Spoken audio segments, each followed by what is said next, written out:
All right, welcome. Let's dive right in. We're going to tackle a huge question today. What actually defines our character? I mean, is it the person we show the world, or is it something deeper, something no one else sees? So this quote right here, this is basically the whole reason we're doing this explainer. It just completely flips everything we think we know on its head. It's saying our real self, our true standard, isn't what we do in the spotlight. It's what we do in those quiet, unseen moments. And that's the big idea we're going to unpack together. Okay, so that leads us perfectly into our first section, the spotlight illusion. And it's all about this idea that, how we so often get confused between our public performance and who we really truly are deep down. I mean, just think about it for a second. Social media, our job titles, the awards we get. Our world is completely obsessed with what people can see. But that begs a really important question, right? Is that person we put out there for everyone to see, is that the same person we are when no one's around? Is that polished, curated version the real us?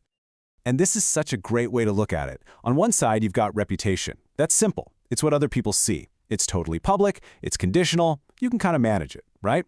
But then on the other side, you have character, and that's just who you are. It's private, it's foundational, and it only really shows up when there's nobody there to watch you. So let's just go ahead and put a name on this thing. We're calling it the spotlight illusion. It's this trap we fall into, this mistaken belief that our public, polished self is the one that matters most. But the truth is, and we're going to see this again and again, what happens in public is usually just the surface. It tells you almost nothing about what's holding everything up underneath. Okay, so if what happens in this spotlight isn't the real deal, then what is? Well, that brings us right to our next section, the work no one sees. And believe me, this is where the real magic happens. This is the foundation of true excellence. And to really get a handle on this, we've got to talk about an absolute legend, Jerry Rice. Now, even if you don't care about football at all, his story is the perfect example of this invisible work. I mean, they call him the GOAT, the greatest of all time, and there is a very good reason for that. And here's why. While other players were off on vacation, Jerry Rice was running something he called the hill. We're talking a brutal 2.5-mile sprint, straight uphill in the pitch dark at 5 in the morning. And get this. No coaches, no cameras, nobody telling him he had to be there. He just did it, on his own, for almost 20 years. So you have to ask, why would anyone do that? Well, this quote right here, it gets to the absolute heart of it. He wasn't doing it for the applause or the glory. He was doing it so that in the fourth quarter of a nail-biter of a game when the pressure was insane and millions of people were watching, he would never have to wonder if he'd done enough. That private work, that was his secret weapon in public. Now, it's really easy to hear a story like that and think, okay, that's for elite athletes, that's not for me. But it's not. And that's what this next section is all about, character in action. We're going to see how these invisible standards apply to, well, every single one of us.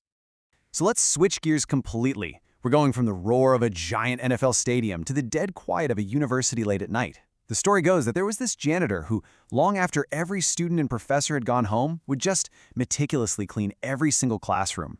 And look, he could have totally cut corners, done half the job, and literally no one would have ever known. And his reason for doing it? It's just so powerful. He said that the students deserved to walk into a room that felt like someone cared about them and their experience, even if they never ever knew who that person was. His standard wasn't set by a boss. It was set for people he'd never even meet. The work itself, done right, was the reward. So what's the big takeaway here from both the NFL superstar and the janitor? It's this. Your real standard has nothing to do with what you do when you're being watched or graded. Your real standard is revealed in that moment you could get away with doing less, when you could cut that corner and no one on earth would know. That's your baseline. All right, so we've talked a lot about the what and the why. Now let's get practical and talk about the how.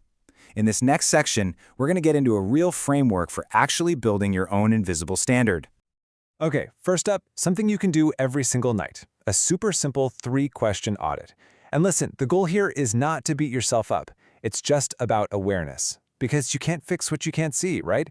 This is all about just noticing your real patterns, the good and the not so good. Next up, instead of trying to overhaul your entire life overnight, which, let's be honest, never works, you make what's called a single standard commitment. You just pick one thing, maybe from this list, maybe something of your own, and you stick with it for 30 days. But here's the crucial part. It has to be an action you take when nobody is watching. That's how you build that character muscle. Now here's a pretty cool, modern twist on this. You can actually use technology to help. Think about using an AI assistant as your own private accountability partner. What's great about this is that it's completely non-judgmental, it's always there, and you can be brutally honest with it about where you're succeeding and where you're struggling. And strangely enough, that privacy can make real change feel a lot more possible. And finally, here's a little mental trick you can use anytime, right in the moment. It's called the witness test. Before you make a choice in private, just pause and ask yourself, if someone I really, really respect, my hero, could see me right now, would I be proud of this choice? And look, this isn't about putting on a show for them. It's about tapping into the best version of yourself, activating your own highest standards. So, what's the end game here? What does all this work actually build? Let's tie it all together in our final section, your unseen foundation. This is about the kind of strength that no one ever sees you build, but everyone around you can feel. And there's this one perfect metaphor to really drive this point home.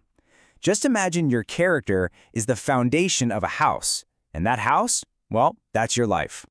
And here's why this is such a powerful idea. The foundation of a house, it gets poured into a dark hole in the ground. It's buried, it's forgotten. Nobody ever comes to your house for dinner and says, "Hey, what a beautiful foundation you have," right? Of course not.